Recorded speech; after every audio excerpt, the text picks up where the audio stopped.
మద్యపానం, ధూమపానం ఆరోగ్యానికి హానికరం మరియు క్యాన్సర్‌కు కారకం.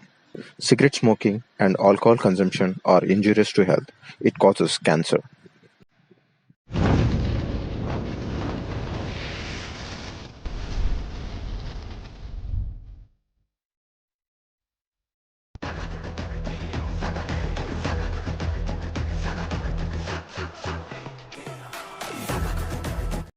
రుద్ర ఇతడిటువంటి వాడంటే దైవభక్తి లేనివాడు, దైవాన్ని నమ్మనివాడు, ఎప్పుడూ దైవాన్ని దూషించేవాడు, దైవానికి వ్యతిరేకంగా మాట్లాడుతూనే ఉంటాడు.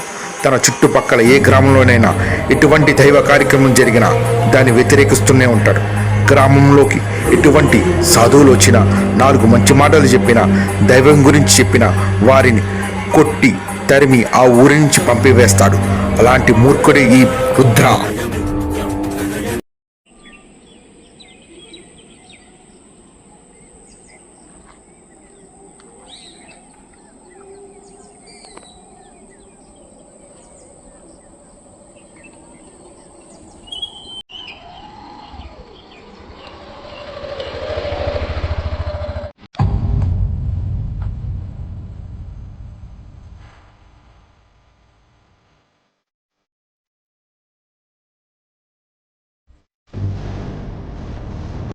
అన్నా అన్నా ఏంట్రా?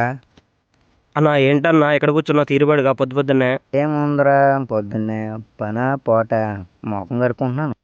అవునా అన్నా, నీకు ఒక విషయం తెలుసా? ఎవరో బాబా గారు ఊళ్ళోకి ప్రవచనాలు చెప్పడానికి వస్తున్నారంట. నా విషయం నీకు తెలీదా?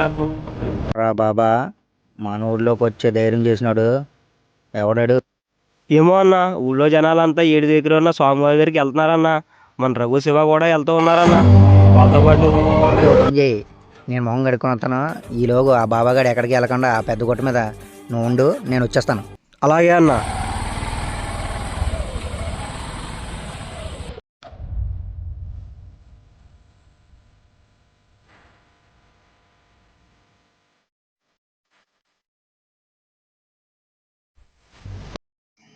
మనోధైర్యమే మనిషికి మందునైనా ఆనాడు త్రేతాయుగంలో రాముడు వస్తాడనే మనోధైర్యంతోనే సీతాదేవి ఆ రాక్షసుల మధ్య జీవించగలిగింది. ఓర్పు, శాంతి, కరుణ, దయ మనిషికి రక్షా కవచాలు. అందువల్ల మనుషులు తన తోటి ప్రాణుల పట్ల పేదవాళ్ళకి ఎన్నిసార్లు చెప్పినా అర్థమవుతలేదు. సాధువులు, సన్నాసులు, పూజలు అంటే ఒక్కొక్కడేలా బలేదేదండి. ఎవడరా తప్పే ఏమన్నా పడతాండి. చదువు సన్నాసి అంటూ మీరు పని పాట వదిలేసి ఇలా తిరుగుతుంటే తర్వాత మిమ్మల్ని పిచ్చోళ్ళ కింద ఎత్తారు. చదువు లేడు, సన్నాసి లేడు, కానీ ఇక్కడ ఏం లేదు. కానీ దెబ్బండి ఏరా, నీకు మళ్ళీ చెప్పాలా? బడికి వెళ్ళడం మనకి ఏం పనిరా?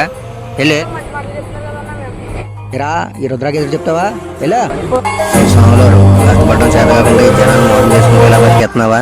నీ యాసాలు నా దగ్గర ఉండవు. ఏ కష్టపడి ఏదైనా చేసుకుని బతకవయ్యా. ఎక్కడి నుంచి దెబ్బే నీకు ఇంకే చూడు నాయన, నేను చెప్పే ఈ 4 మాటలు జనహిత కోసమే తప్ప జనాల్ని మోసం చేయడానికి కాదు నాయన. అవులోరు, ఈ జనాలు మోసం చేసినట్టు నన్ను మోసం చేయలేవు. నేను చాలా మండోడిని. ఈ సంగతి నీ దేవుడి సంగతి ఇప్పుడే తెలుస్తా. ఈ దేవుడు అంత గొప్పోడైతే ఈ జనాల మధ్య ఈ తారతమ్యాలు ఎందుకు, ఈ భేదాలు ఎందుకు చెప్పోయా? దృష్టిలో పంచభూతాలు ఏమాశించి మనుషుల మనుగడకు ఉపయోగపడుతున్నాయో నేను కూడా అంతేనయ్యా. స్వామి, ఇలాగే పంచిపోతాలు పరమాణాలు అంటూ 4 జనాలు పోగైన తర్వాత జనాలు దోచుకోవడం మొదలెడతారు. ఈ కాకమ్మ కథలు నా దగ్గర కాదు. ముందు మా ఊరి నుంచి, ఇక్కడి నుంచి వెళ్ళిపో. నలుగురు మంచి కోరే వారికే భగవంతుడి దయ కలుగుతుంది. ఎందుకు? నలుగురికి హితాన్ని బోధించే నేను, నలుగురికి మంచి కోరే నువ్వు భగవంతుడి బిడ్డలమే. నువ్వు నేను ఒకటే అంటున్నావు. నువ్వు నేను ఒకటే అంటే నువ్వు గుళ్ళోకి వెళ్తావు, పూజలు చేస్తావు. నేను నాస్తికుడిని, గుళ్ళోకి వెళ్ళను, పూజలు చేయను. నువ్వు నేను ఒకటే అంటున్నావు. నువ్వు నేను ఒకటే అయితే మీ దేవుడు మా దళితులను గుళ్ళోకి ఎందుకు రానీడు? ఈ మనుషుల మధ్య కులమత భేదాలు ఎందుకు సృష్టించాడు? గొప్పోడైతే ఉన్నవాళ్ళని ఎంతో దగ్గర చేసుకుంటాడు, లేని వాళ్ళని ఎంతో దూరం చేసుకుంటాడు. మీ దేవుడు గొప్పోడైతే ఉన్నవాళ్ళకే కనిపిస్తాడా, లేనివాడికి కనిపించడా? మనుషుల మధ్య కులమత భేదాలను సృష్టించింది మనుషులే, భగవంతుడు కాదు. భగవంతుని దృష్టిలో ఈ భూమండలంలో ఉన్న అన్ని ప్రాణులు సమానమే నాయన. లేదు నాయన, భగవంతుని నమ్మి నిర్మలమైన భక్తితో పూజించే ప్రతి ఒక్కరికి దర్శనమిస్తాడు. గతంలో ఒకసారి శ్రీకృష్ణ దర్శనానికి ఒక భక్తుడు ఎంతో ఆర్తితో వచ్చాడు. అతడు దళితుడనే కారణంతో దర్శనానికి నిరాకరించారు అక్కడున్నవారు. అప్పుడు ఆ దళితుడు నిరాశతో ఆ దేవాలయం వెనక్కి కూర్చుని స్వామిని ధ్యానిస్తూ ఉన్నాడు. తన భక్తుల ప్రేమను చూసిన స్వామి హృదయం కరిగింది. ఆ దేవాలయపు గోడలు బద్దలయ్యాయి. మూలమూర్తే వెనక్కి తిరిగి ఆ భక్తుడికి దర్శనమిచ్చాడు. అదే ఉడిపిలో శ్రీకృష్ణ దేవాలయం.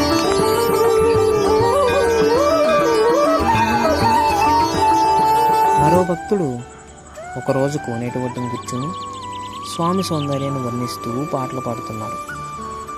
తను కూడా దళితుడేనయ్యా. అప్పుడే నీళ్ళ కోసం వచ్చిన పూజారి ఆ భక్తుణ్ణి అడ్డుగా ఉన్నాడని ఒక రాయితో కొట్టాడు. అప్పుడు ఆ భక్తుడు పూజారిని చూసి భయంతో పారిపోయాడు. నీళ్లు తీసుకుని ఆలయానికి వెళ్ళిన పూజారి స్వామి శిలా విగ్రహం నుండి రక్తం కారడం కనిపించింది. ఆశ్చర్యానికి గురైన పూజారి స్వామి తెలియజేసిన విషయం ఏమిటంటే, తను ఎవరినైతే రాయితో కొట్టాడో అదే భక్తుడిని తన భుజాలపై ఎక్కించుకుని ఆలయ ప్రవేశం చేసినప్పుడే ఆ రక్త ప్రవాహం ఆగుతుందని స్వామివారు తెలియజేశారు. అదే శ్రీరంగంలోని రంగనాథ ఆలయం. ఆ భక్తుడే తిరువప్పానలవారు.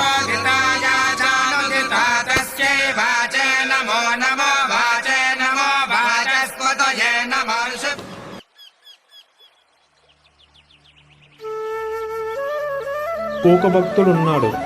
అతడు మొదట నీలాగే నాస్తికుడు. కానీ తన నిష్కలమైన హృదయానికి ఆ పరమశివుడే దర్శనమిచ్చాడు. అదే శ్రీకాళహస్తి దేవాలయం. ఆ భక్తుడే భక్త కన్నప్ప.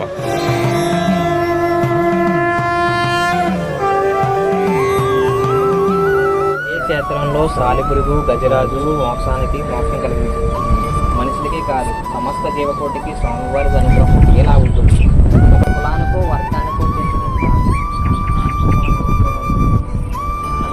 శంకరాచార్యులు సామాన్యులు ఎంతో కృషి చేస్తారు.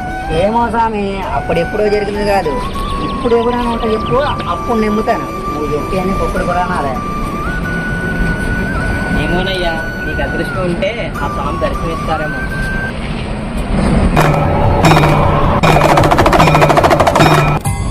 స్వామి రావడం కానీ మామూలు కదా బాబు, మా చిన్నకున్నాడు అనుకున్నా కానీ మా మాయుడే జనం మోసం చేయడంలో పెద్దగా ఉన్నాడు.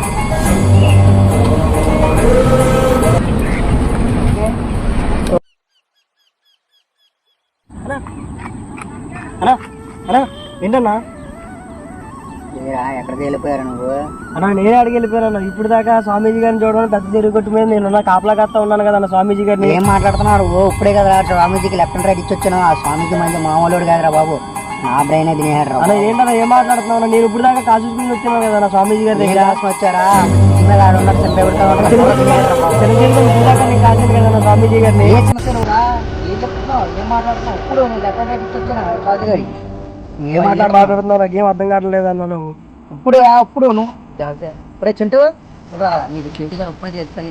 ఇప్పుడే చింటూ ఇప్పుడే కదా నువ్వు సాధు గారి ఉంటాయి. నీకు లెఫ్ట్ తిరిగితే అదే ఇప్పుడే కదా నేను గట్టిస్తాను అక్కడి నుంచి.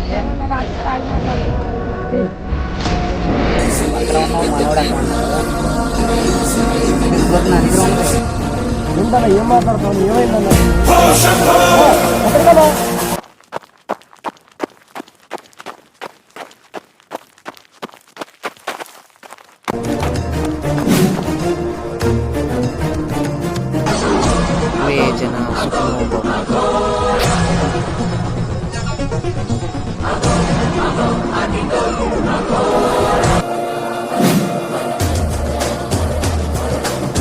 స్వామి స్వామి స్వామి స్వామి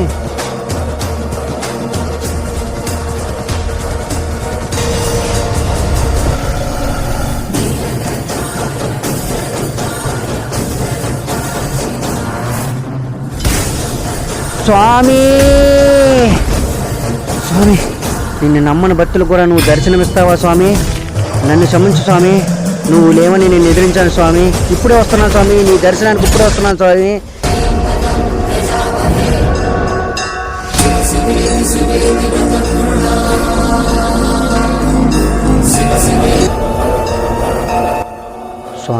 నిన్ను నమ్మిన భక్తులకే కాదు, నిన్ను నమ్మని భక్తులను కూడా దర్శనమిస్తావా స్వామి? అజ్ఞానంతో నిన్నెన్నో తిట్టాను, తెలుసో తెలియకో నిన్ను తిట్టినందుకు నన్ను క్షమించు స్వామి. నమో నమః.